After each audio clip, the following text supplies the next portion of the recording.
Khammam సభతో Congress party ఎన్నికల్లో శంఖారావం పూరించినట్టే అని TPCC ఉపాధ్యక్షులు మల్లు రవి అన్నారు.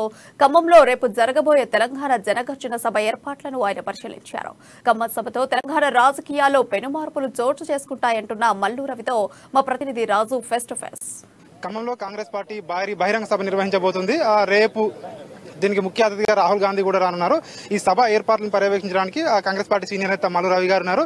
సో ఆయనకు జన సమీకరణ ఇన్ఛార్జ్ గా బాధ్యతలు కూడా అప్పగించినట్టుగా కూడా తెలుస్తా ఉంది. ఒకసారి ఆయన అడిగే తెలుసుకుందాం ఏర్పాట్లు ఎంతవరకు వచ్చాయనే విషయం. సార్ నమస్తే సార్, ఏర్పాట్లు ఎట్లా అంటే ఎంతవరకు వచ్చాయి సార్? సో రేపు ఎంతమంది హాజరు కానున్నారు ఈ సభకి? భారీ బహిరంగ సభకి ఏ రకమైన డయాస్ కావాలి, ఏ రకంగా కుర్చీలు వేయాలి, ఏ రకంగా అరేంజ్మెంట్ చేయాలనేది మీరే స్వయంగా చూస్తున్నారు. మొత్తం తెలంగాణ రాష్ట్రంలో ఇంతకుముందు ఎప్పుడు కనీ విని ఎరగనంత పెద్ద ఎత్తున భారీ బహిరంగ సభ జరగబోతుంది.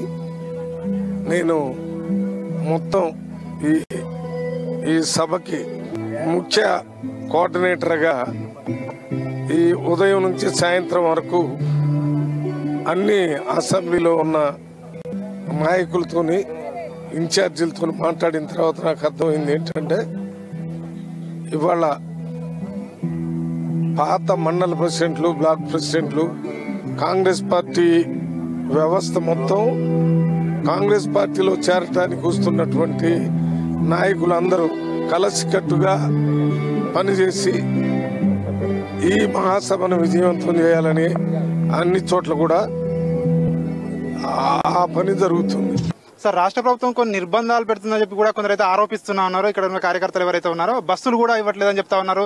సో అంటే రాకుండా ప్రైవేట్ వాహనాలు కూడా కొందరు బెదిరిస్తున్నారని చెప్పి కూడా కొందరైతే చెప్తా ఉన్నారు. ఇది ఎంతవరకు నిజం సార్? ఇది 100% నిజం. ఎందుకంటే ముందు దాదాపు 1500 బస్సులు ఇవ్వటానికి ఆర్టీసీ బస్సు ఒప్పుకొని డబ్బు 3 కోట్లు కట్టమని చెప్పారు. 3 కోట్లు కట్టడానికి పోయినప్పుడు మళ్ళీ ఇవ్వనని చెప్పారు. అంటే ఇవాళ ఆర్టీసీ సంస్థ నష్టాల్లో జరుగుతుంది. ఎవరైనా అద్దెచ్చి దాన్ని ఆదుకోవటానికి ఇటువంటి సందర్భాల్లో ఉపయోగపడుతున్నాయి. ఇంతకుముందు జరిగినటువంటి సభలో మేమే ఆర్టీసీకి డబ్బులు కట్టి అక్కడ బస్సులు తీసుకొని దాని ద్వారా జడ్చర్లని, అది మా అసెంబ్లీ, దాంట్లో నేను ఒకసారి ఎమ్మెల్యేగా చేశాను, అక్కడ కట్టి బస్సులు ఇచ్చారు, చేశాం.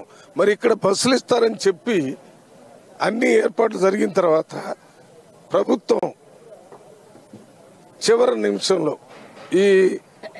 ఈ సభకి మనం బస్సులు ఇస్తే ఎక్కువ మంది జనం వస్తారు, అది మనకి నష్టం జరిగిద్దని ఇవ్వకుండా ఉంటే ఇప్పుడు ఆర్టీసీ సంస్థ అనేది ఈ ప్రభుత్వం యొక్క ప్రైవేట్ సంస్థలాగా పనిచేస్తుంది.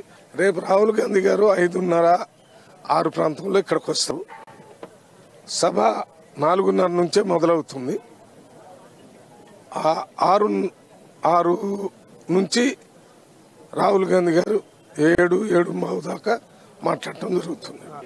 సో ఇది మల్లు రవి గారు చెప్తా ఉన్నారు. సో ఖచ్చితంగా ఇది ఎన్నికల శంఖారావం పూరించినట్టుగానే తెలంగాణలో కాంగ్రెస్ పార్టీ సో మేమైతే భావించవలసి వస్తుందని కూడా చెప్తున్నారు. ఖచ్చితంగా రేపు భారీ జన సమీకరణ చేసే అవకాశం ఉంది.